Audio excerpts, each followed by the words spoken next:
Okay, good afternoon, everyone, and welcome to Smudcast number 585.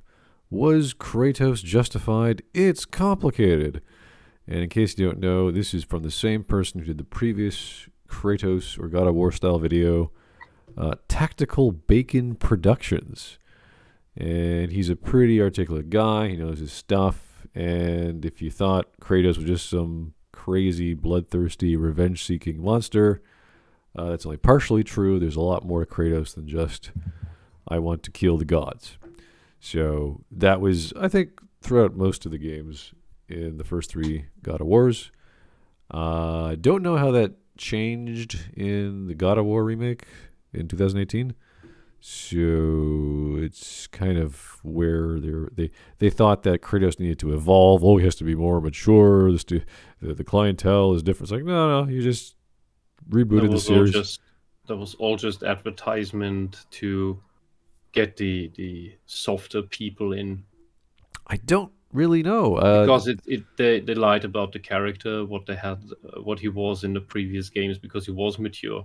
He was. The difference is just that in the 2018 game, it's just that he's calmed down. Yeah, he got another wife that died, so he's not as furious. He's like, been here, done that sort of deal. He's like, oh shit, okay. Didn't she die of natural causes this time? I don't know the exact scenario how she died, but it's a whole prophecy thing that he has to go to once he goes there and he discovers what's at the top of the mountain, and this is all foretold. This is all predestined. So there's a lot of other things happening, which I think is cool.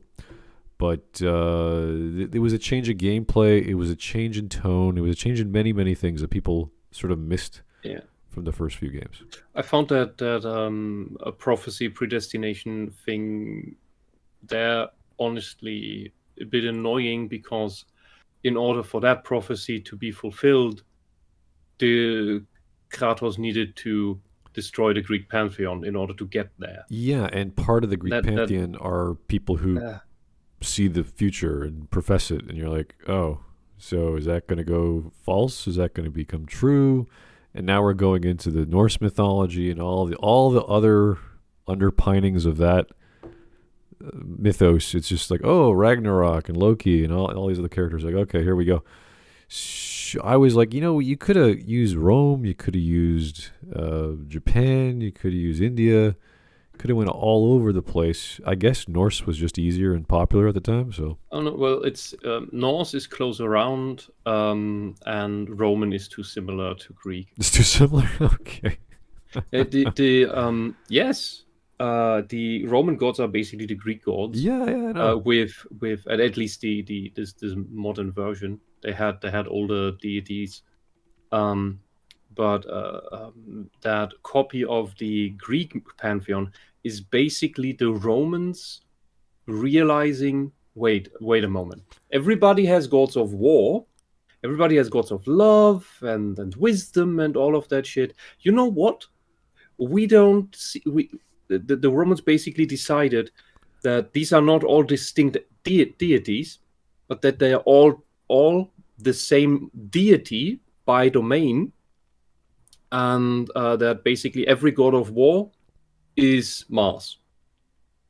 So every Ares is the same as any other god of war. Any god of wisdom is their god of wisdom. I've currently forgot the Roman setup. Yeah, it's a constant understanding of the world you don't grasp because you didn't have rational thought. So you think that there's a third party interacting and causing events, and that's why you have a pantheon as opposed to one god. Yeah, well, it's basically what the Christians do, but still with a polytheistic pantheon, where they say, "Oh, you're actually worshipping the creator god, who's our god, but you're just using the wrong name." The Romans basically treated it as well. If you pray to the war god, then you pray to Mars. You just use a different name, Right. but it's all the same. Different intentions, but the same. Yeah. For them, it was not that everybody has a different war god and the war gods are at war with each other. But it's just one. It's one concept. Yeah, in case you guys are curious what's wrong with my voice, I was out last night and running around and talking a lot and loud music and exercise and you name it. So I'm a little tired. So I do apologize if my throat is a bit sore. So anyway, we've got a 20-minute-and-a-half video to go through. And Gingaman's jumping in eventually, but we may as well get started. So I think we're all good to go here on my end. How are you? You're good on your end? Wisp? What? You're good? All right, we're good. Let's go. Donate, fools. Oh.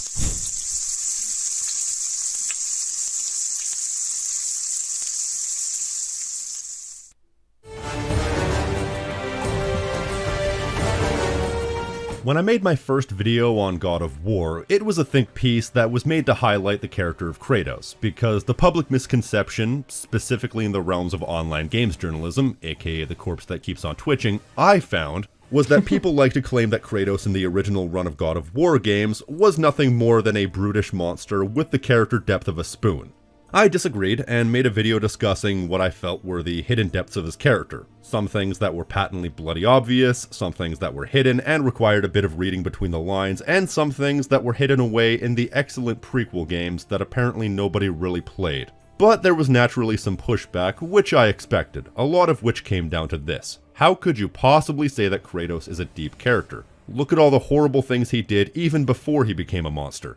Which, first, one does not beget the other, and second, I think that's a misguided attitude, because you have to look at things within context. I believe within the universe that he existed, Kratos was pretty much fully justified in everything he did. There's a lot to unpack in that sentence. Well, first of all, let's discuss what it means to be a hero, the modern understanding versus the archaic understanding. Our modern understanding of what it means to be a hero is very fixed. There's a certain absolutism to how morality is portrayed today. The belief that there are certain lines you cannot cross before you simply can't be considered in any way a good person anymore. For example, killing is one of the worst possible things you can do, which is further built on a belief that's only sprouted up in the past 100 years or so. Okay, that's not the greatest example. Moral absolutism, if you guys don't know, is... There's a right and wrong way to do things that result in certain consequences, and there's no gray. Whereas we know the law has many gray areas. This is constantly talked in philosophy, because ethics is one of the main pillars of philosophy. And if you want to read up on that, you can go all the way back to the concept of virtue with Aristotle and Socrates. There's Immanuel Kant, when you're talking about his version of situational ethics and moral absolutism. Then there's consequentialism. You've got, it doesn't matter what the rules are, it's the results that matter. So there's all kinds of wonderful ways that is usually considered evil. The by all means necessary approach. This is what people argue when they want to change laws in Congress, or any parliament. It's like, well, we don't need to kill all our prisoners, but they're never going to change, so we may as well. It's like, wait a second. That's probably not the best thing to do.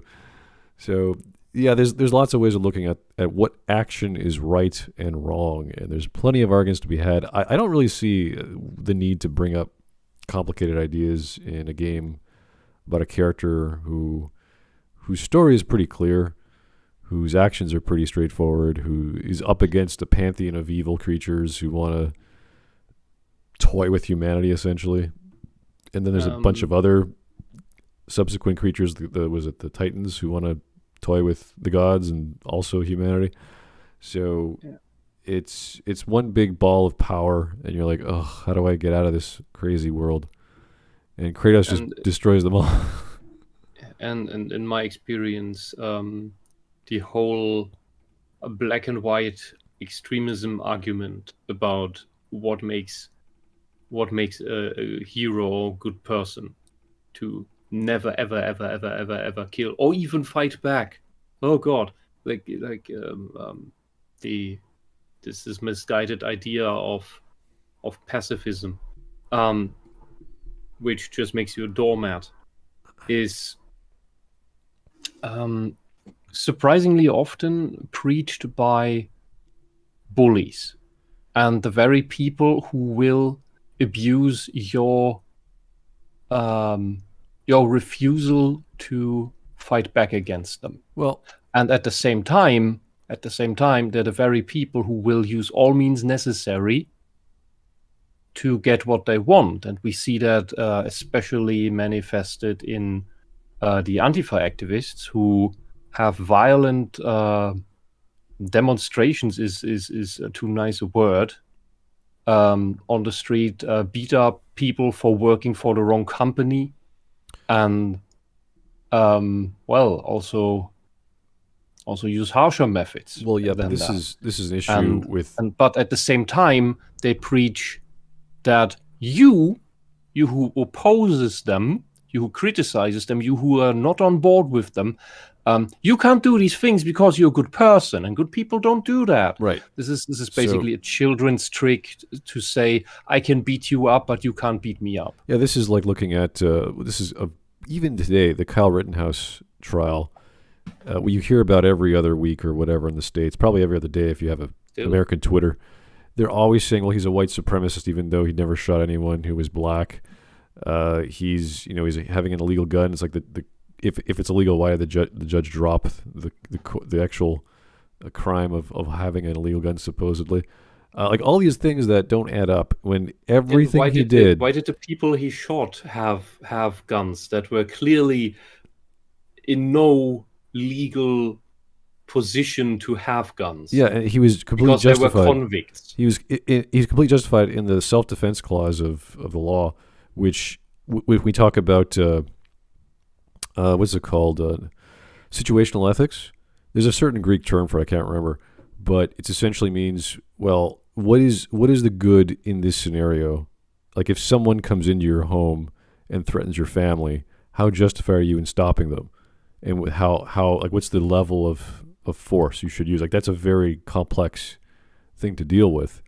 But the common sense answer is yes. Yeah, the response is like, well, you're threatening my family, you die. Like there's no question about it. You are doing anything to my family or my property, you are out of here, out of sight and mind. You are not supposed to be here. You crossed the line, and that line is the door or the window. Yeah, essentially. So there are limits, but it's like, no, I have every right to defend myself. So it's the same concept with self-defense or stand your ground laws or whatever they talk about in America these days.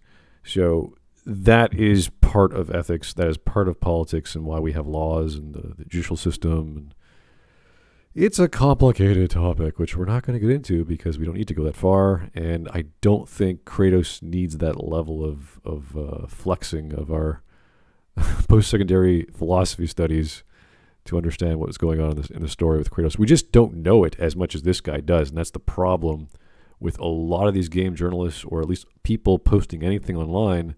They don't know the full story, so they just say whatever they hear, and someone else they like said that, so they just repeat it. Same with every single political opinion, and you just get it's obnoxious. Like, it happens everywhere. It doesn't matter whether it's the law or if it's international law or any rule.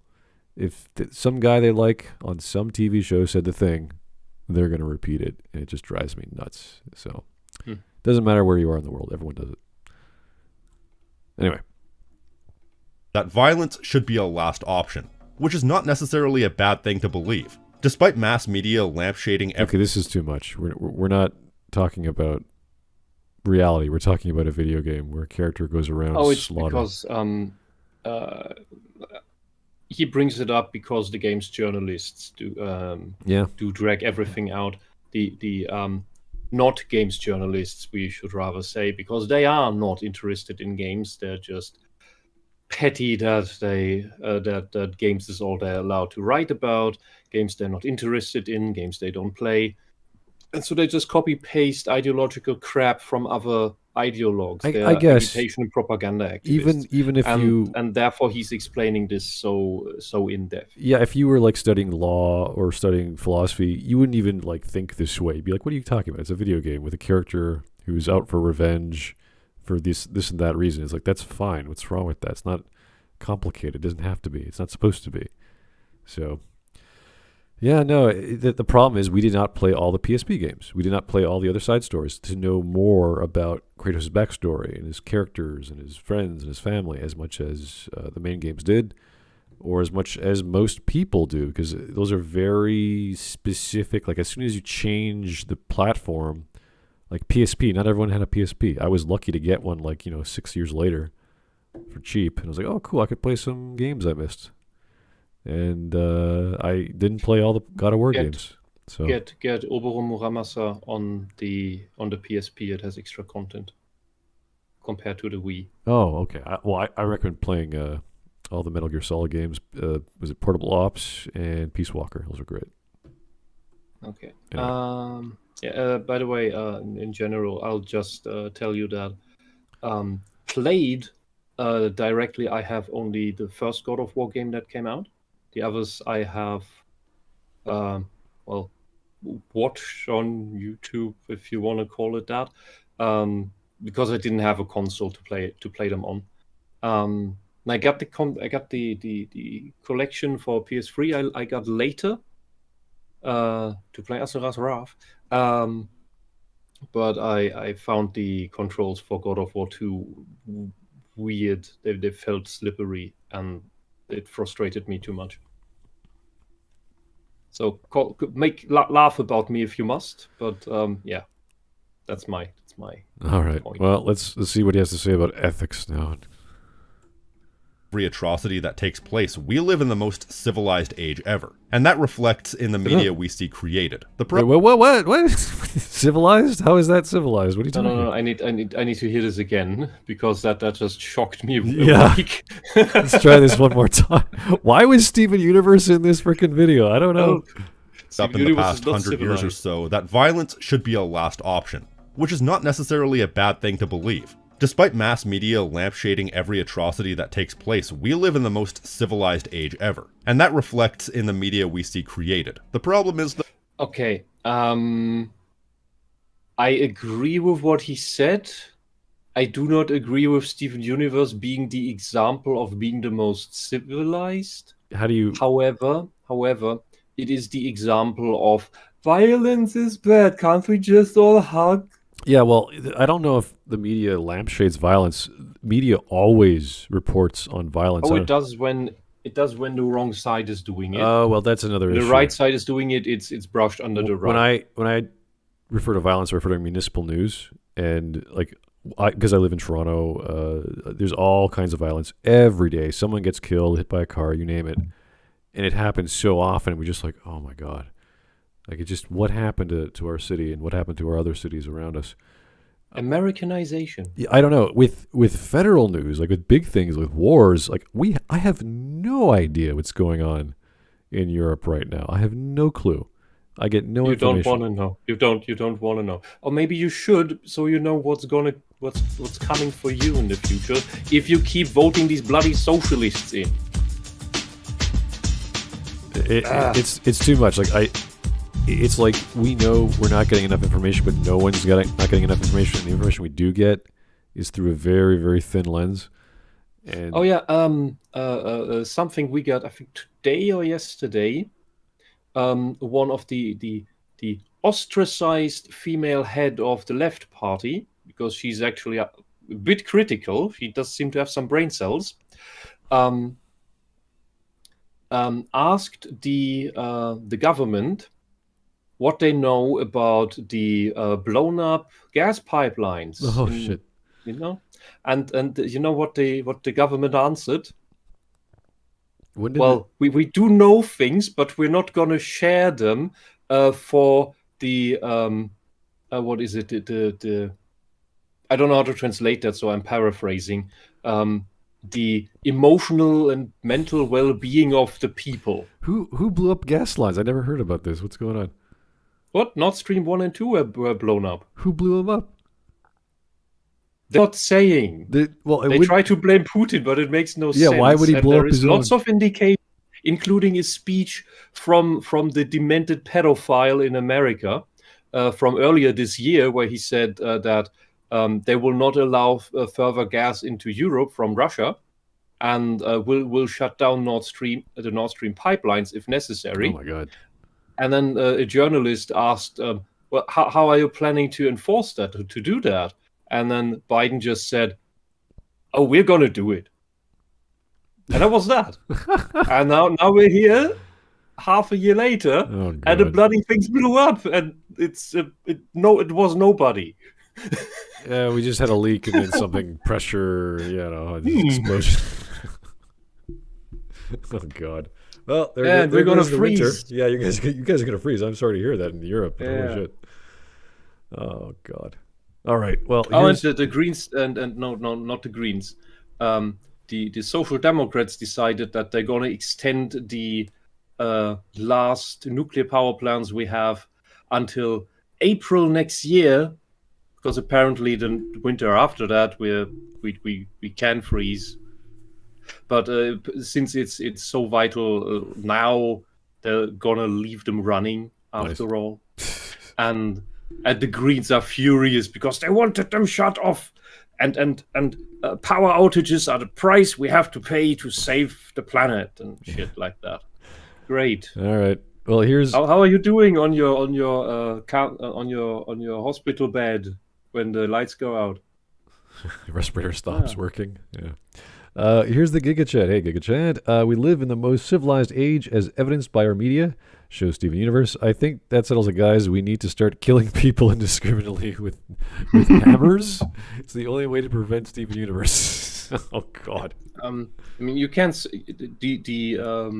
I'd say it is an objective fact that we do live in the most civilized age. For we have almost globally ended slavery due to initiatives of the Europeans centuries ago and 4 centuries, and through colonialism. One of the legacies of European colonialism was the enforcement to end slavery worldwide. Doesn't sound so bad, does it? Yeah, I'm trying to relate that to the freedom of expression to create art, which is semi-known, like Steven Universe or whatever, but it's not like, oh, this is a great work of art. Or like I don't look at Steven Universe and go, wow, civilization. I go, okay, a bunch of people in whatever part of the world made a weird comic, and some people liked it. The entire idea about individualism and no one being above the law, including the king, is an entirely European thing. If you want to take that view, but it has nothing to do with media, then yeah, that's totally cool. That's fine. Yeah, but this is just on his mention of we live in the most civilized times, that I would say that is actually true. Yeah. Now, it doesn't mean that the guys who are actually in charge aren't corrupt, because they pretty much look like all of them are. It also doesn't mean that things will stay this way. Yeah. Because civilization always needs to be upheld, otherwise it deteriorates and breaks down. And man, has it been a long time since the Roman civilization. Yeah, well, it can take really, really fucking long in really fucking horrible times until you get another civilized time. It's like we have the measurement of how long civilizations last over the course of decades and hundreds of years. I can't remember the chart, but it was like really cool to look at how long certain, like, Italy or even America. So anyway, let's just send it my way if you stumble upon it. Yeah, no, I'll find it. But let's just keep going. This is way too off topic. So moral absolutism doesn't leave any space for nuance, and I think there's a lot more nuance to this discussion. It wasn't that long ago, maybe during my grandfather or great-grandfather's day, that violence wasn't just accepted, it was expected. This might make me sound psychotic, but it's true. At least from the perspective of fictional media, you should be able to look at the actions of characters from a perspective beyond that of modernity. Oh yeah, we just need to go back to World War I, where everybody was cheering when it was called that we are going to war, because that was still, the people still fought in the old senses of how war goes, not what World War I would be as the first modern war, which was just a slaughter fest. because in the old styles of war, a lot of people died, but you had a relatively fair chance of getting home as well. And it was all about this ephemeral idea of glory and honor and all those things, which is not something that World War One allowed for much. You look at the maps over the course of 3,000, 4,000 years. How and that's crazy even Europe is just nuts. It's just a constant checkerboard of just every, like, Poland just gets erased for like I don't know how many hundreds of years. It just comes back. It's a running gag. Yeah, it's like, where'd Poland go? And then all of a sudden, 1930 or 40, boom, there's this giant country called Poland. You're like, where did that come from? Yeah, while Poland appeared. But the contrast is already to World War II, where when the Germans were informed about that's happening, we're going to war. The people weren't cheering in the streets. They were just going about their business and rather dreary. That's a complete change to everything before. The historical accounts about these events are astonishing. They are not at all like what you imagine from media, what you see depicted in Hollywood or anything. Yeah, it is stunning, honestly. Violence is real. It's part of war. It's part of civilization. Yeah, and it's not even 100 years that we had this really drastic change. We had some solemnity, the right word? Before that, coming in after the what do you call it in English? Die Völkerschlacht, the Battle of the Peoples by Leipzig. And if you're interested, it is one of the after that was the one of the Napoleonic battle by Leipzig, where Napoleon was beaten, and Leipzig had built a giant monument about that conveys the gravity and the sadness and the loss that is war. Since most of you will probably never visit Leipzig, if you ever do, definitely visit the monument. But if you can't, look it up. The monument to the Battle of the Peoples by Leipzig. It will have some slightly different name in English. And just look at the pictures. Just make them full screen and imagine you're standing in that hall. Because it was to convey this what the weight of war and loss and basically was a really stupid idea, and we mourn the sacrifices of everyone.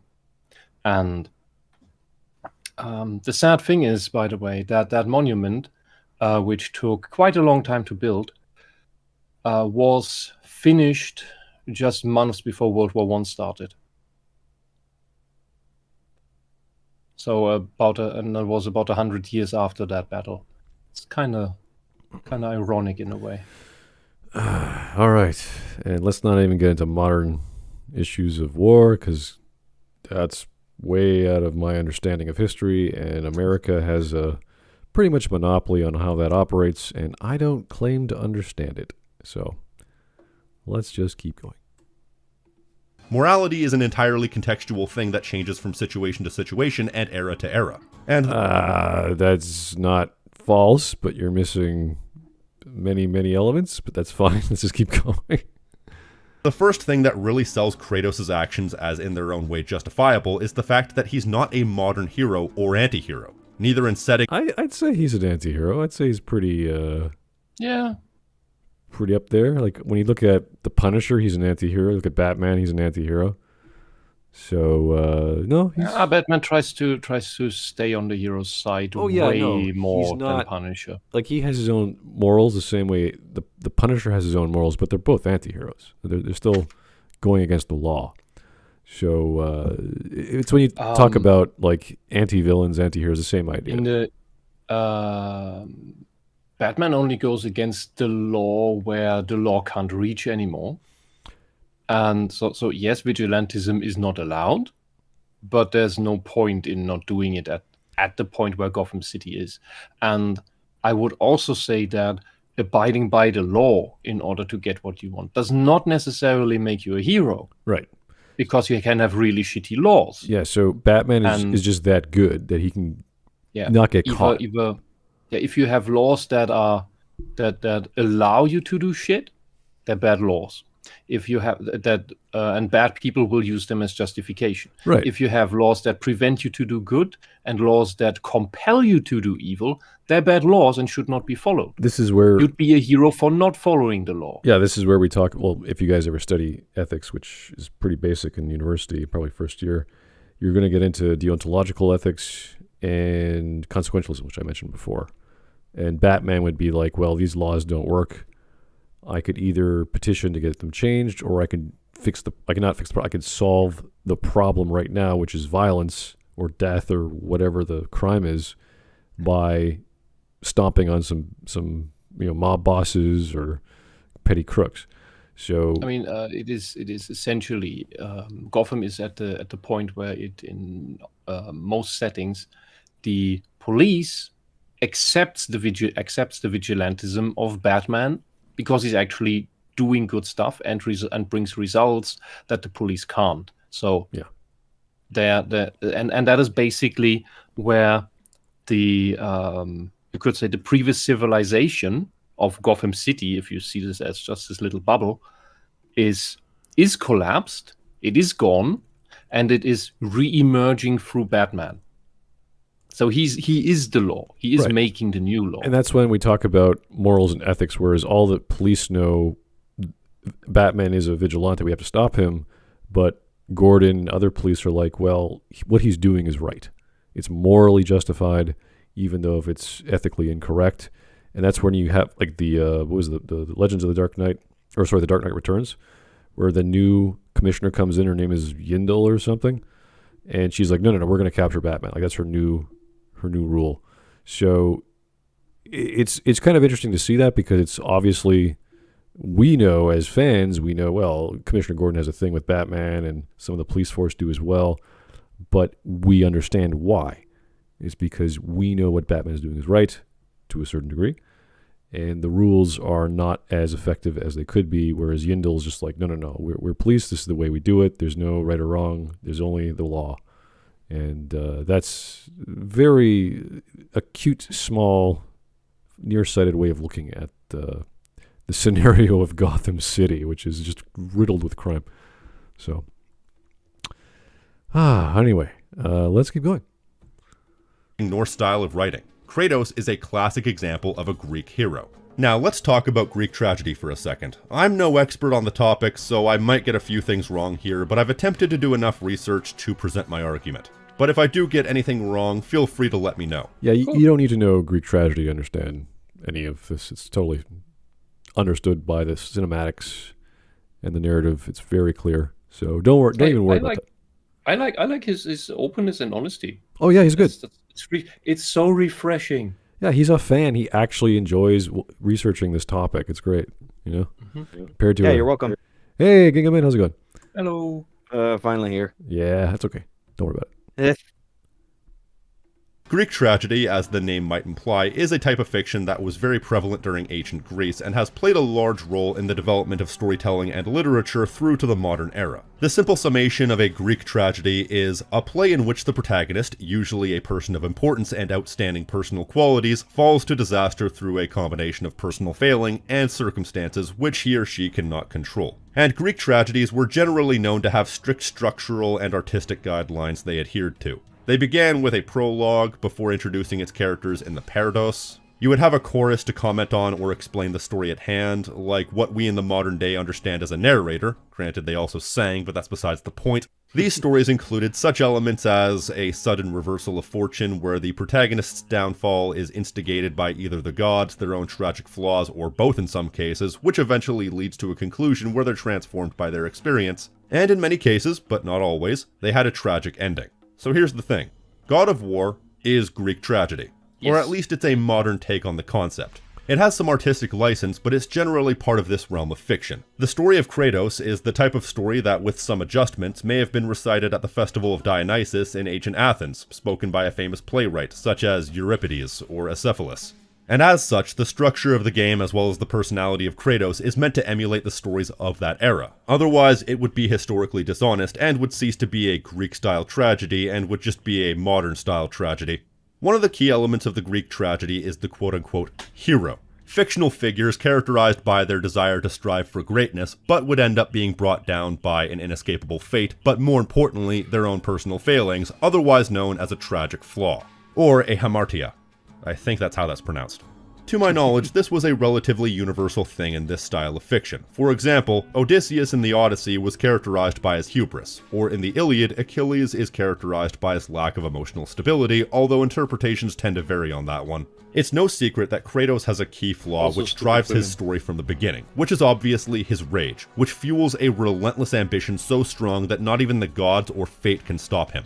When he sees red, so does everyone else. He has multiple flaws, but his relentless rage begets all those flaws. His pride, his unwavering desire to become stronger and more powerful, his brashness and thoughtlessness, which are all the fuel that light the fire of his tragic moments. That relentless ambition is what made him so desperate in his moment of defeat that he would sell his soul to overcome his foe. And later on, his aggressive contempt for the weak and his wrathful scorn for anybody who worshipped anyone other than Ares was what pushed him to conquer an innocent village, which ultimately begets the moment of his downfall. What I'm getting at here is that it's a contemporary series of games that tries to have a non-contemporary hero, one that's more accurate to the fictional heroes of the era in which the game is set. That's fine. This is all fine. I see nothing wrong with this. Yeah, that was basically the entire point of the character, to have that like intermingling of genre and modern comprehension of this material, so to have it let this more, I would say, unique take. Oh yeah, this is like, say the modern version would be like a Max Payne, where you're just out for revenge. I think that's the story of Max Payne. In a way, yeah. Yeah, so it's nothing we can't wrap our heads around. Different setting, different time period, different fantasy genre. Fine, cool. Yeah. So while I would never be as egotistical as to say you're wrong for thinking Kratos is irredeemable based on his actions, it is slightly misguided to judge him based on contemporary ideas of heroes and heroism in general when that wasn't what they were going for. But even beyond the structure and style of story these games are attempting to tell, there's also the matter of the setting. These games are set in a much more brutal era of human history, when life was cheap, the world was gruesome, and might made right.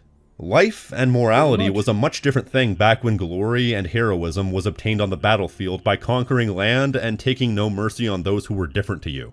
So in a piece of media that's set in ancient Greece and attempts to have any level of historical accuracy as far as the personalities involved, to expect a character's morality to be in any way aligned with that of a more modern sense is misguided, because it was a much different thing back then. I don't think anyone's saying that, though. I don't think...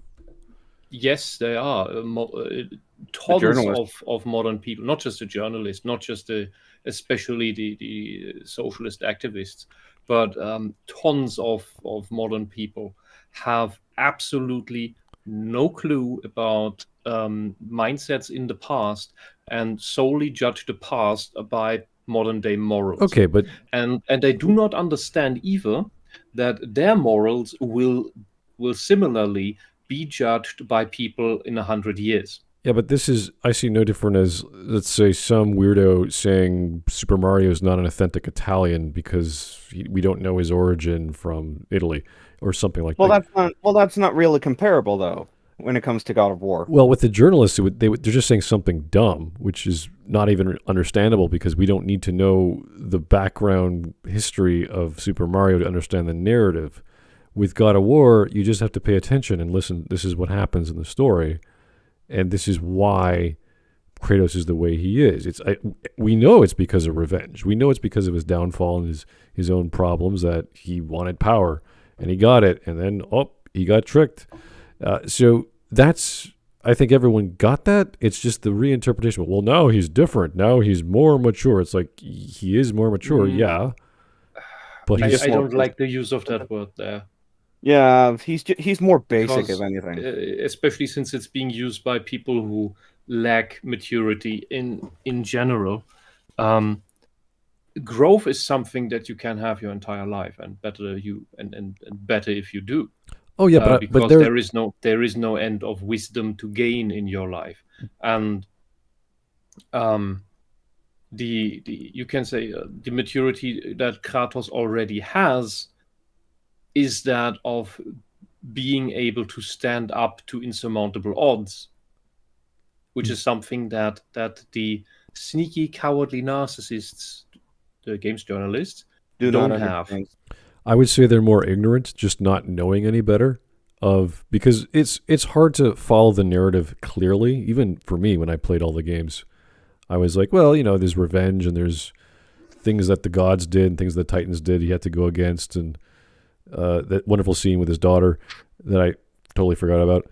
So it's there. It just my memory escapes me. And these guys probably had no idea because they never played the games. They had no concept either way. And you mean they're talking out of their asses? Kotaku, Polygon, yeah, for sure, yeah. Well, the thing is that the entire stigma of people misunderstanding Kratos as just like a mindless monster, just killing anything in his path. That's been with the series since the beginning. It only really exploded when the reboot really set to light how wrong that view is. Yeah, but how can you believe that if you played the game? If you actually played the first game, how can you believe that he's just a mindless killing machine? Think of it. That's just that is. I'm sorry, that is impossible unless you are brain damaged. Yeah, but it was more so just like a stray thought early on. It wasn't until God of War 3, which was the one that really got the series like into the mainstream.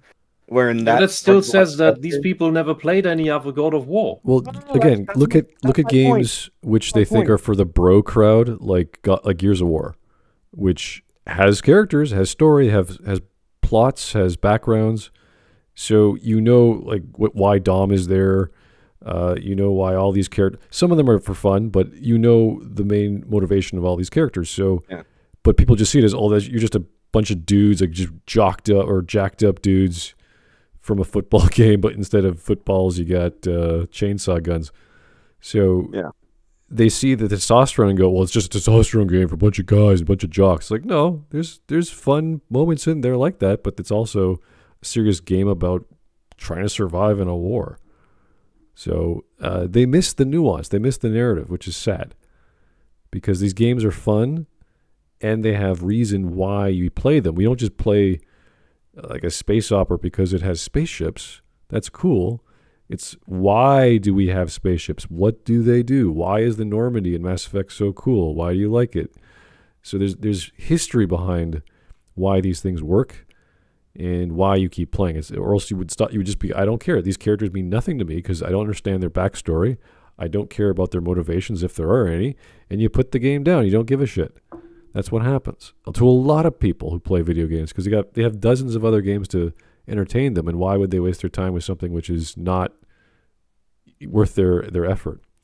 So, and with God of War, it's so much great gameplay on top of a very understood reason as to why Kratos is doing what he's doing, and combine that with like Shadow of the Colossus style levels sometimes, and puzzle solving and platforming, all kinds of great stuff.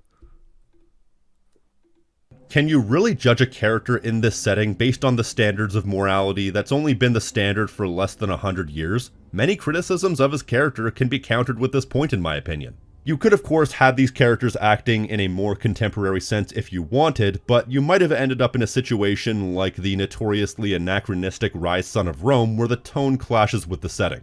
Especially when you take into account that Kratos is not only of an ancient bygone era, but he's also a Spartan. Sparta is probably the most notorious war state in the entire history of the world. It was a brutal culture both for the people they fought and for the people within the culture. First of all being their treatment of those unfit for service. You see, in ancient Sparta, all newly born children would be inspected by a council for physical defects. The belief used to be that if they were deemed unfit for eventual service in the military, they would be thrown into a chasm at the foot of Mount Taygetus, although that's been largely debunked, and the belief nowadays is that the unfit infants were simply left for dead. Wow, so much better. This is canon to the God of War series because in one of the comics, one of the plots involved Kratos going on a quest to find Ambrosia to heal his ailing daughter Calliope before she was deemed unfit and he was forced to leave her for dead. Furthermore, male Spartans were expected to start rigorous military training from age 7, even forced to survive on their own from age 12 with nothing but a red cloak. There were ritualistic beatings, ridicule, extreme cultural restrictions, and so on, all for the sole purpose of making able-bodied men as hardened and ready for war as possible. In fact, your active duty was so important, Spartan men couldn't even live with their wives until they turned 30. Essentially, okay, this is cool, but we don't need the history lesson of ancient Greek tribes. It's fine, but he does it to give us perspective of what kind of mindset we should judge Kratos by, because a hero of a certain people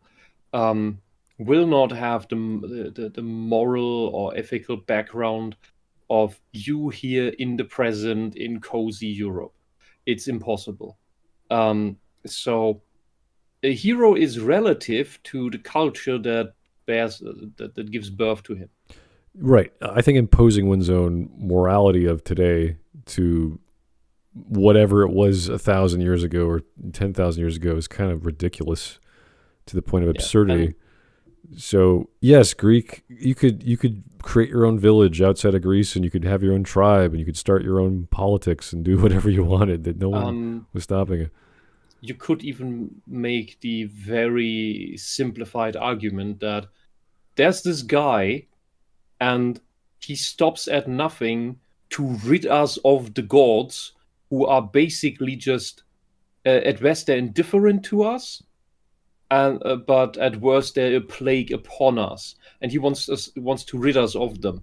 People die all the time. We war against each other. If some die while he does it, go on. Yeah, this is no different than We'll build you a statue freedom afterwards. fighter fighting against a bunch of supernatural tyrants who hurt his life and his future and his family and his friends and his village, and he's trying to set right, or at least tip the scales.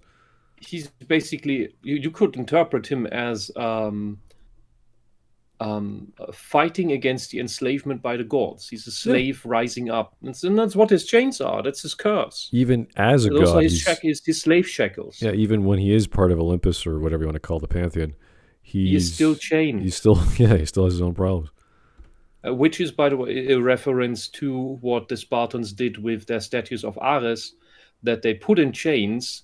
For they wanted to ensure that if they went to battle, that their god would not turn against them, so they chained him down in their own city.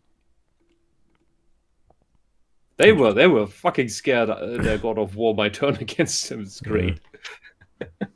You were expected to kill and die for Sparta, and were expected to be hardened as hell. You see this in God of War during the flashback scenes in Ghost of Sparta, where Kratos is beating and hazing his younger brother for being weak, but ultimately to make him stronger and more ready for his active duty, not for any malicious reasons. In this regard, Kratos is probably one of the most accurate interpretations of a Spartan soldier in the history of fiction, at least before he has chain blades fused to his arms. Because he's brutal, he's ruthless, and he's a killing machine.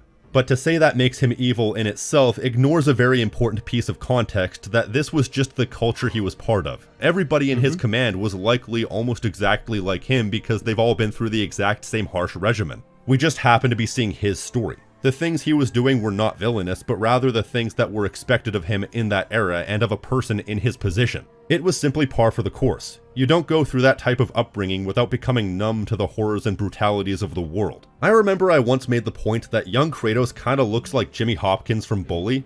Honestly though, if Kratos was born in the modern day, he probably would have been on the level of a Jimmy Hopkins. Troubled and slightly insane, but by no means evil. Then once he teamed up with Ares, his personality combined with his newfound power and corruption at the hands of Ares only made him stronger and more brutal. A lot of people died here, and he did a lot of horrible things, but much of that was at the behest of Ares, whom Kratos owed his life to. But there's a case to be made that he's not supposed to be a good guy here. You're not supposed to agree with what he's doing. They're building him up for his eventual downfall, and quite the downfall it was. That's where I stand. I don't believe these flashbacks are meant to show him in a flattering manner. This was him, for a time, at his most brutal and evil. It's not justifiable, but it's not supposed to be. It's all about that alliance making him irredeemable. Then there's the troubling matter of all the things he does in the 10 years preceding his battle with Ares. And granted, there are some things that were questionable. The whole ship captain thing springs to mind, but to be fair, that was hilarious. That said, I can't justify that. That was truly an unnecessarily heinous action. However, most of what he does, good or bad, leading up to his battle with Ares was simply a means to an end. I think we've all done some things we're not proud of in order to get from point A to point B in our lives. I certainly have, and Kratos is definitely not proud of the reputation he got as the Ghost of Sparta, both as a servant to Ares and a servant to the other gods. The only thing is, to get from point A to point B, there's a lot of brutality that has to take place because that's simply the world he lives in and the cards he's been dealt based on where he's ended up. But at the end of the day, it's all just a means to an end in order to get what he wants, his parole. Even that guy you have to burn alive in Pandora's temple is a necessary evil to make progress towards your ultimate goal. A goal that you're pursuing at the behest of the gods. It's made abundantly clear that none of this is what he wants. In Ascension, they make it clear that his greatest desire is just to live a normal life with his late wife and child. Which admittedly was a bit of a retcon because that game came much later, but still, it is canon and it doesn't contradict anything. Despite everything that's happened to him and everything that he's been forced to do, he's still a human with human desires. Some might claim the fact that Kratos can kill innocent civilians might invalidate any potential moral high ground he could ever have, but I dispute that because that takes place entirely within gameplay. You're forced to kill monsters, but you're entirely within your right to ignore the civilians and let them live, which I often do because I can't be asked. Unless they happen to get in the way of my attacks, or my attacks happen to auto-track to them, which is not unheard of. But either way, I don't consider these canon murders because it's entirely optional. In that case... Right, isn't that's in Athens, right? Yep. Sparta and Athens didn't have the most happy relationship.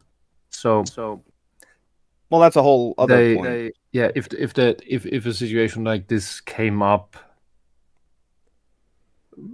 the Spartan soldiers probably wouldn't give much of a shit about killing Athenians. Well, I mean, the context for this specific part of the early game is that he's mainly going after the monsters. Oh yeah, I know, but oh yeah. No, I get in a historical context, it's like that's the other tribe. The other tribe is shit and worthless. Let's kill them and take their wives. And that's been the state of humanity for 20,000 years, if not more. True. It's on you, the player, not Kratos.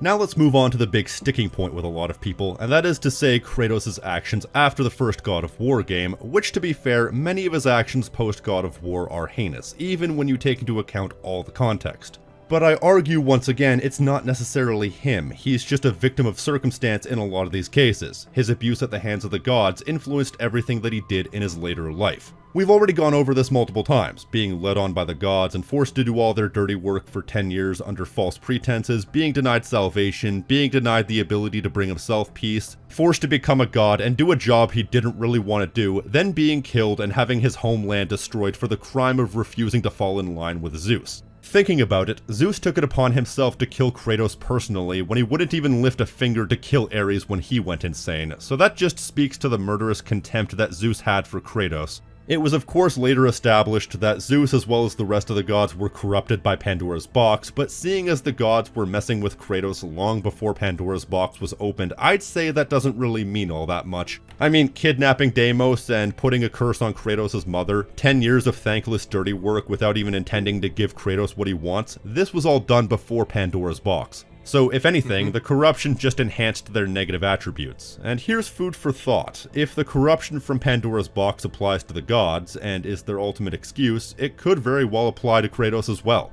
He just happened to have the power of hope as well to bring him back from the brink. And that is true. Quite frankly, Kratos' desire to kill Zeus is probably the most justified thing in the entire series, and his beef was only with Zeus. He said as much at the end of God of War 2. I do not seek to destroy Olympus, only Zeus. Zeus is Olympus. There are multiple gods he went out of his way to try and spare, but they kept poking the bear, and Kratos in this analogy is a bear who also happens to have a loaded shotgun. His body count would have been a lot lower had people just gotten out of his way. I mean, if you were someone like Hermes or Hephaestus and have already seen Kratos kill half the Greek pantheon, what chances do you have? Especially when you're someone like Hermes who was going out of his way to be a dick. Kratos had enough contempt for Hermes that he wanted to leave him be. He actively tried to talk Hercules out of fighting, and Hera was another one he tried to walk away from before she hit him where it hurt. The only god that I fully disagreed with Kratos. That's because the Greek gods, one of the things that a lot of them have in common is their hubris. Yes. And because they're gods, they have the power to be full of this shit. They are narcissists. Because what's going to stop them? Some mortal douchebag? The whole point is, this is like this, and it's a similar thing with modern supervillain galleries, like Batman's, because they all keep thinking that they are the ones who can beat him with their little gimmick.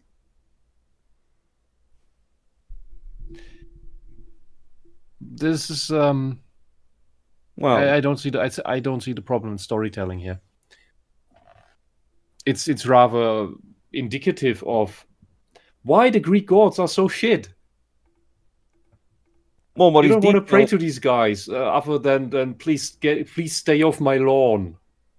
well, what he's detailing here specifically what the normies and the journalists miss about at least this part of Kratos' story. And I think when we did part 1 of this, like Bad Boy Beta was the one to immediately point out that Hercules is one of those cases where whatever Kratos did, Hercules' reaction was going to be out of Kratos' control no matter what. And he wasn't going to have that shit. I think this idiocy of the games journalists, for one, is indicative for what the lack of classic literature, classic education in school results in. An incomprehensible world to people who could understand if just someone had taught them the basics. Yeah. And the thing with like the reason why people like this guy and make these videos like to like clarify all these details about Kratos, and I know exactly what happened here when the reboot came out, and because it had also happened years earlier with Dragon Ball. The fact that when the franchise in question became just popular in recent years, that's when a lot of again, the journalists and the normies kind of like latched onto it to see what all the fuss was about, and didn't bother to do a scrap of research to understand why the franchise, whether it be God of War or Dragon Ball, are at that point in the first place. This is why it's such a major problem with a lot of Dragon Ball based articles that get shit wrong all the damn time because these people don't do the research. They say they're fans, but they're not. And and you don't even need to call it research. You would only need to be a fan and watch the damn thing and enjoy it, and you would watch it because you enjoy it, and you'd know. You wouldn't need to do any research beyond that into other media or into who is Akira Toriyama. And that's exactly how we can tell between real fans and the idiots that claim to be fans. Yeah. It's the frauds all the time. And even that has historical precedence, even before the big comeuppance of the socialist plague. Because that was, as I had just finished Thomas Sowell's book, Black Rednecks and White Liberals, which I recommend to absolutely everyone. Every Westerner should read that, especially black people, Germans, and Jews. And because in one chapter he talks about the decline of the education system, because apparently even before the what do you call it, the secession war, civil war, I think, civil war, there were succeeding black schools in the north, and they were doing extremely well. The kids were on par with the white kids, and some really smart, and they could speak Latin and Greek, and after the war, especially after the 1960s, the civil rights movement that claims to have made everything better. Education declined massively. And what happened was that this nonsense of, the kids need black teachers to look up to as role models. It's completely unnecessary, because none of that was a factor in producing these really, really competent black kids when the schools worked. These new teachers, however, to fill all these roles, it's basically an early form of the quotas and the race quotas that we have now, is that the teachers they got, because you have so few of them, weren't actually interested in the subjects. So you got, for example, your English teachers that weren't interested in English literature, that never read books for fun and enjoyment in their free time. And those then obviously also can't teach properly. So they're not interested in the intricacies of a language, like the grammar, which you can do some funny shenanigans if you're actually into that shit. And so the education quality immediately declined from that point on. And that's basically those teachers that become teachers for literature, for your own language, or for a foreign language, but aren't actually interested in it. They just do it to have the job, to have the title, are just as much frauds as the fake gamer girl that pretends to be into a game in order to get a guy, or just attention in general. Or in the case of the games journalist, pretends to be into video games while not knowing what he's talking about. Or in the example you brought up with the Dragon Ball articles being written by people who have absolutely no clue but fake being into it. It's all the same. The problem is when it's in school, when it's a teacher, it's not just bullshit propaganda or agitation or just basic fraud in some paramedia. I just call it, for lack of a better word. No, it's the people responsible for whether your child is gonna be smart or not, whether your child is gonna succeed or not, whether your child is gonna be even interested in a topic, or whether that interest is gonna be stomped out. Because there are kids that are into literature, into poetry, into drawing, art, music. But school can, if you have a bad teacher, or a bad curriculum, or both, can completely stomp out that interest and talent to never be pursued ever in life. And that, I think, is the worst thing that public school can do, aside from indoctrinating and brainwashing children. Bit of a side topic, but All right, yeah. Keep going. His history happened. Yeah. Kratos' killing was Hephaestus, because Hephaestus was completely justified in that Kratos was about to sacrifice Hephaestus' only offspring. He does the same thing that Kratos would have done if the roles were reversed. And in fact, Kratos does attempt to spare Pandora later on when he has second thoughts, when Pandora is directly responsible for bringing Kratos back from the brink of the abyss he found himself in. Still, I maintain that by this point, you're not supposed to be sympathizing with Kratos because he's become such a murderous monster that he loses sight of his intentions, losing his humanity and becoming a monstrous being of pure intent. I maintain that you're not actually supposed to like or side with Kratos in God of War 3. At least not after a while. At the beginning, you're supposed to be on the same page as him, getting into the macho power fantasy vibe, so that when Gaia betrays you, you're supposed to be like, yeah, fuck Gaia, fuck Zeus, I'll kill them all. But then there's supposed to be a growing sense of unease as the game... Oh, no. Wanting to kill Gaia is completely justified for Kratos.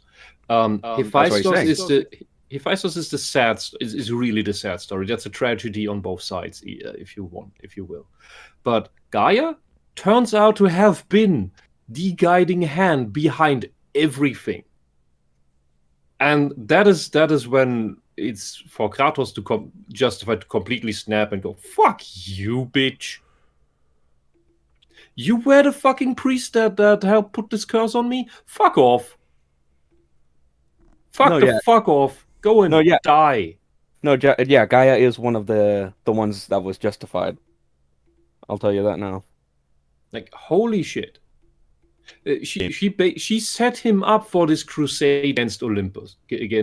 Olympus. I'm sorry, I have to switch in my head between English and German pronunciation here. Oh yeah, she set the whole thing up from the beginning. Yeah. And what does Kratos hate? Being manipulated. Yes. What does Asura hate in Asura's wrath? Being manipulated. It's one of his final lines against Chakravartin, who wants to pass on stewardship of Earth to him.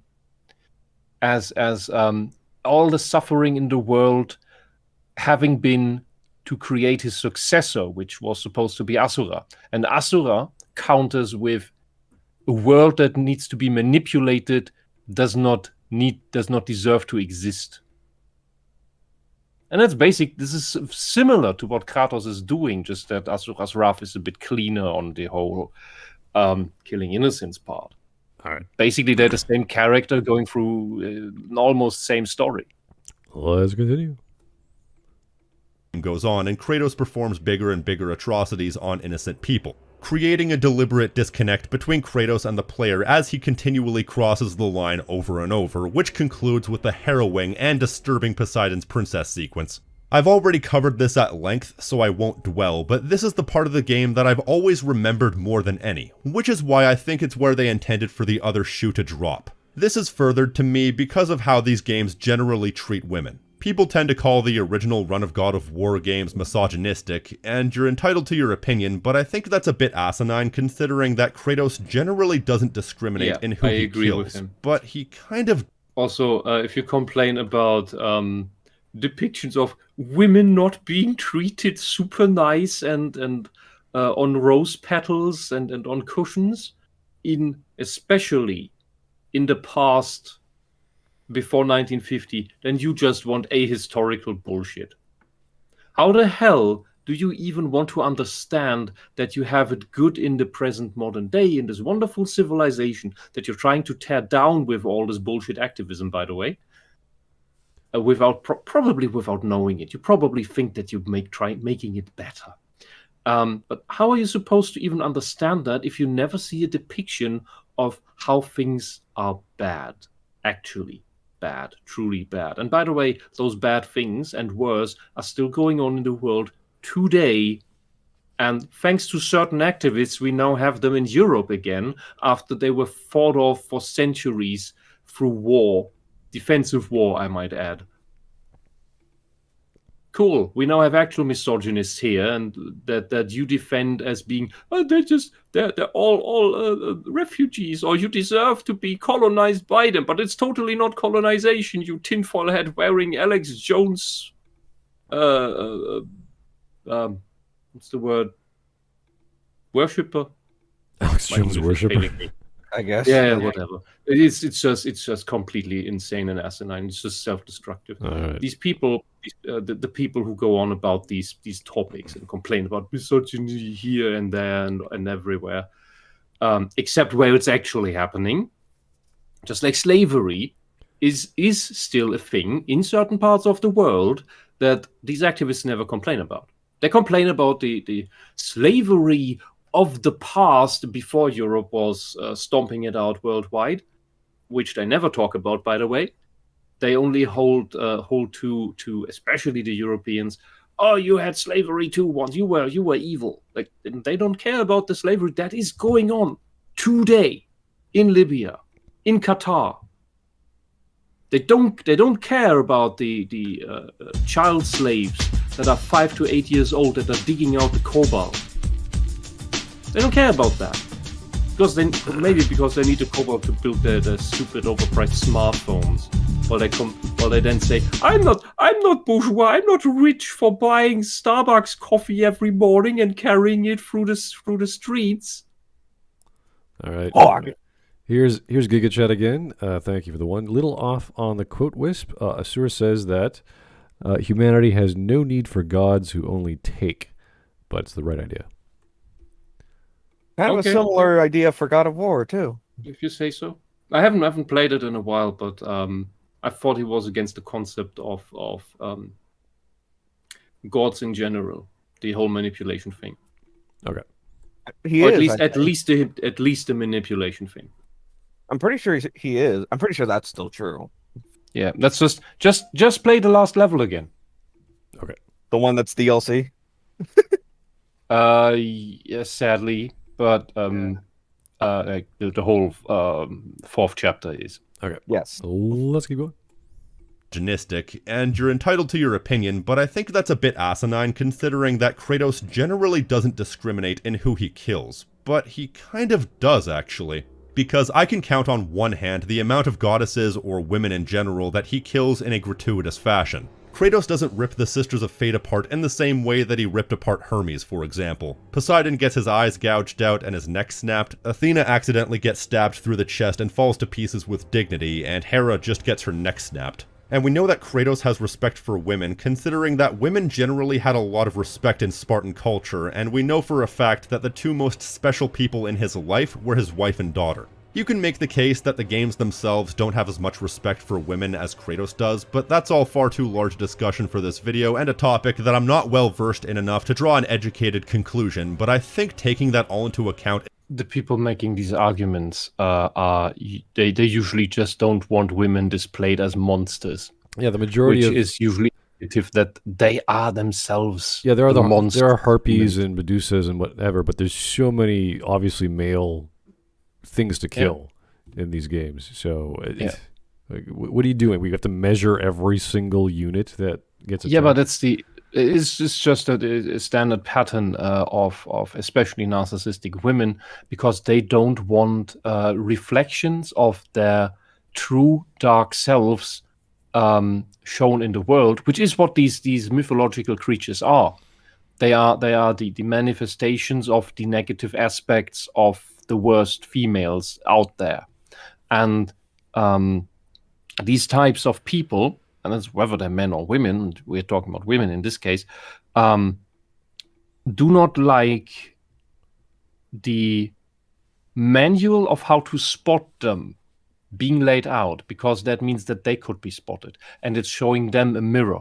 That's part of the idea of Medusa petrifying herself by looking in the mirror, because she realizes her own ugliness.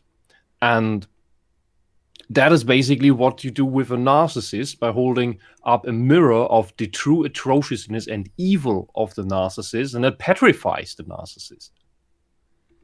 So it's another aspect of the whole thing. The term narcissist is actually a misnomer, but it's stuck because it just comes from an early misunderstanding of what this whole bloody condition actually is.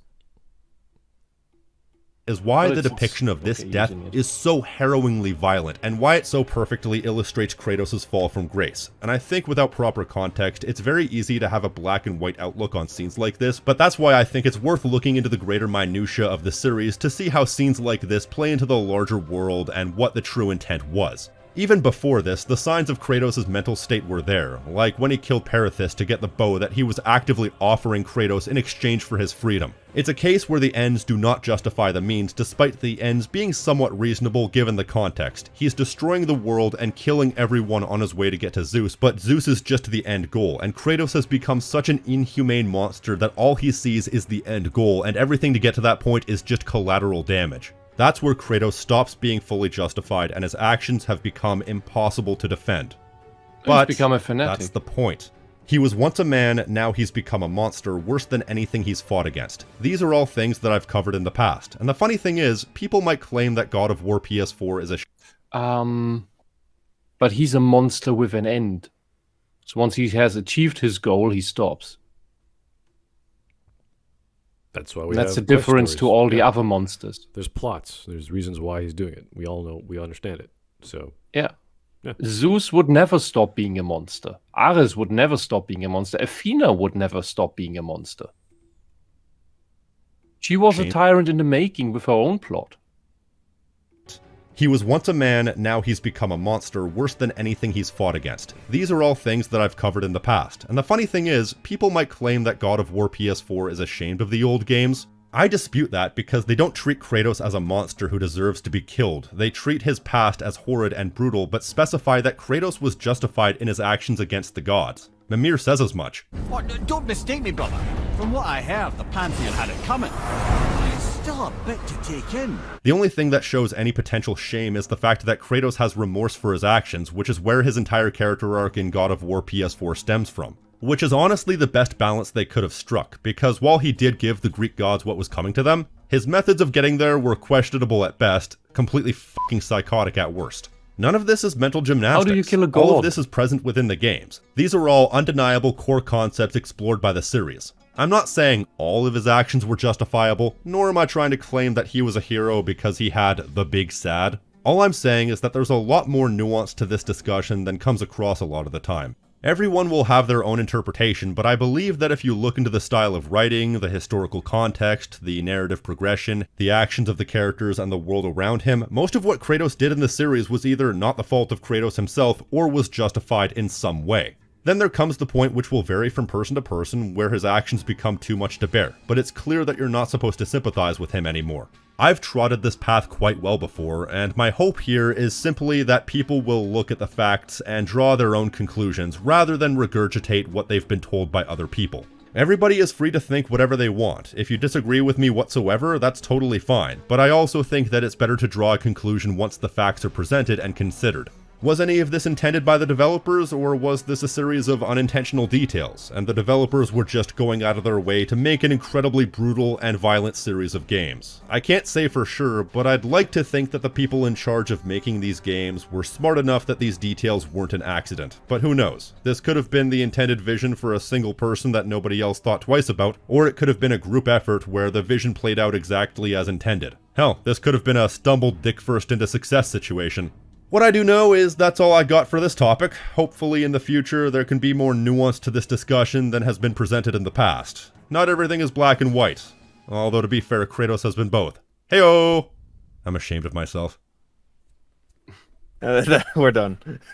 All right. Yeah, it's certainly one of the better videos we've covered, and I want to say I've not read as much chat as usual, but I saw some really good contributions, and especially Jotaro 97 pointed out some flaws, mainly historic or mythological flaws, and that's good stuff. If you watch the video, check out the chat replay. And let's start.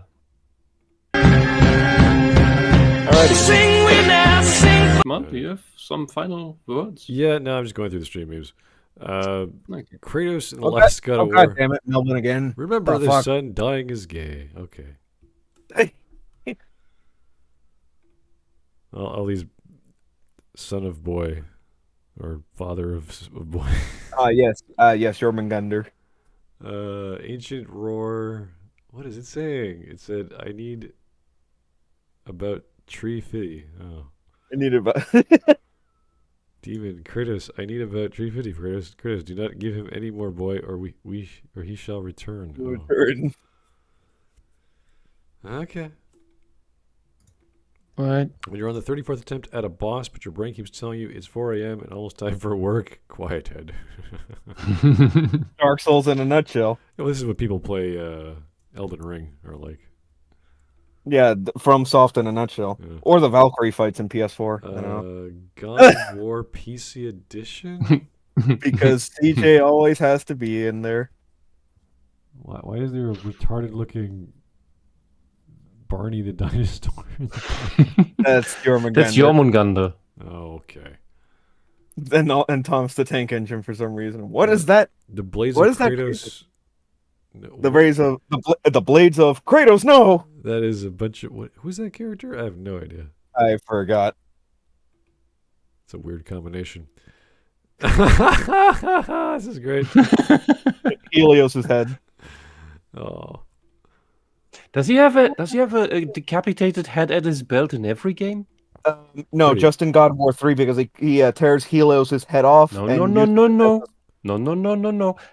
the first God of War, I think he has a Medusa head to stun people. In the first two games, he has Gorgon heads. That is true. Yeah. But in 3 specifically, it is the head of Helios, With which he uses as a stuns flashlight, people. which uses as a glorified flashlight. Yeah, to stun people. So, And in the reboot, he has Mimir's head. so here we have Who stuns people by babbling. Yes. this. What game is this? Um, Diablo, maybe? I don't know. wait, which one? The one from Chrisman? PC can't run God of War, really? Then explain this. And we have some guy who looks like Kratos, but obviously it's not. It's probably... It might be Diablo. Yeah, maybe. I don't really know. I'm not sure. Another one. Confused Matt. What?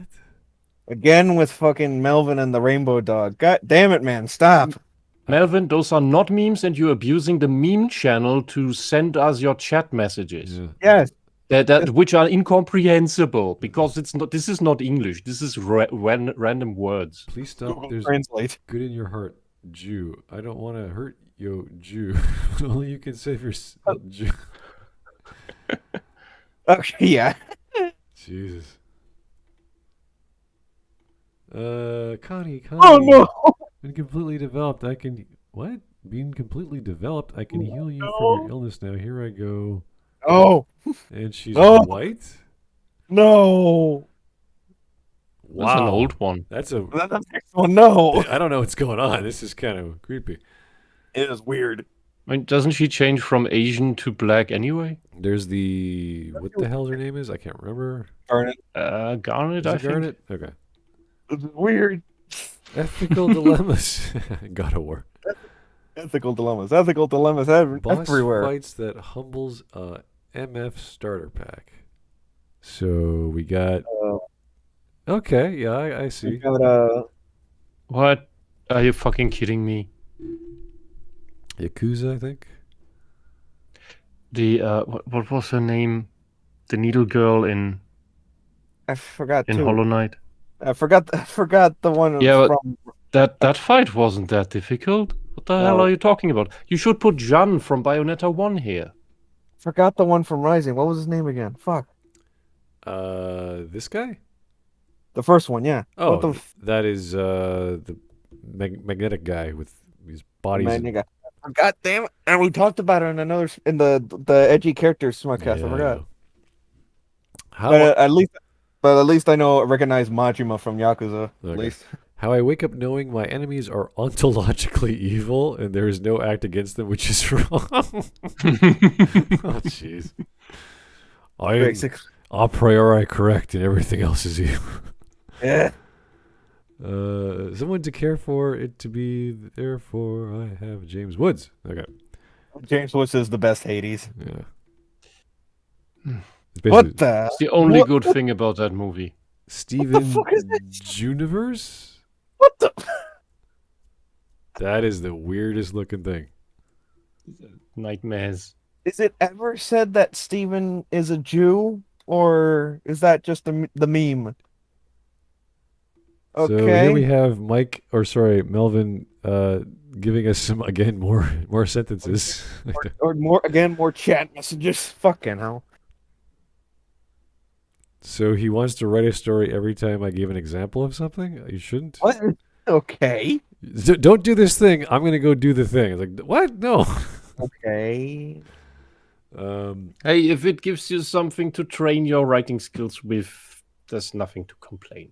All right. So here we got A whole bunch of versions of Hades and James Woods stays. Yeah, okay. I get it. Hey, James Woods is the best one. Oh, wow. That's a pretty good whatever this is. This is fan art. Oh, it's fan art? Okay. If you pass I have by a Elysium's request. divine gates and cross the path of soul called Calliope, make sure Calliope. All right. Yeah, that would have been interesting if, at least in the PS4 version, that we had had a quest that references God of War like Yeah. that. Maybe. That would have been great. Oh, so that's where Orin ended up. Orin? Really? Orin from this is Kingdom Hearts. Uh, In Kingdom Hearts, Orin ended up in the underworld with Hades after he that is died so in 10. dumb. How special. I mean, hey, he kicks Hades' ass Yeah, but he when it ceased matters. to exist in the original game, I thought. Yeah, but Kingdom Hearts. Yeah, okay. Attention, Perfect counter argument. Attention, all Hades owners. I urge you to stop scrolling immediately and pet this good boy. Owners of the game, I take it. I guess. I hope so. Yes, Cerberus. Here we have a bear and a shotgun. Is this His supposed name to be is Spot. Is this? I was gonna say, is it supposed to be bears or? Well, no. This was his joke in the video. Oh yeah. I remember. Yeah. So. They kept poking the bear, except this bear has a shotgun. Yeah. Yeah. All right. Interesting memes there. Not a bad video. I enjoyed it. That wasn't too painful. Yeah, I don't like his logo. I think he has to fry bacon a little differently. That's not a proper distribution of ham on the stick. It's not. Maybe that's the joke. I don't know. Hey, if that's the biggest complaint about the video, I'd say it succeeded. I see bacon. My heart goes, and then I go, oh, that's not right. So, but everyone loves bacon and ham. Oh, yeah. The chef looks like he goes, oh my god, what are you doing? Stop that. Anyway, that was good. Nice and short as far as the Smudcast goes, an hour and less than a half. So pretty good. Yeah. Guys, thanks for the suggestion. We try to keep it different here, not to keep doing the same guy over and over again. So one every other week is fine, or one every week is like more than enough. I mean, the last time we covered him was like a way back. Well, it wasn't that long ago. But at least a few weeks. He is the Kratos God of War guy. That's what I remember him as. So I'm curious how many more of these he's got. I think we saw last time he had like 20 or 30. So, but hey, you're a fan. Good for you. You know your stuff. You know your people who watch. So good stuff. Anyway, I'm gonna go rest my voice because I can tell it's kind of hoarse. So good luck with that. Thank you so much. Thanks for coming by. I guess we're going to try and do tomorrow. We're going to have something else as well. I guess we're going to try and do the Monday we missed for Anime Day. But you never know. Anyway, in the description, there is the link to the voting I was talking about on the Discord. In case you don't want to go to the Discord, just click on the link, do your voting, and help us out in figuring out which is your most memorable favorite game that everyone should play because it's awesome for some reason or another. That's all you got to do. We will figure out why it's awesome, and we'll make a list describing all the things that makes it cool. So please go ahead and vote. It's very simple. Just check all the boxes of all the games you like from 155. I know not every game is there, but please do your best. It'll only take about 5 minutes. So thank you for your time. Have a great evening, and try not to start any wars. Here's a good idea. Okay. Yeah. Good modern idea. Yeah. And hit the buttons and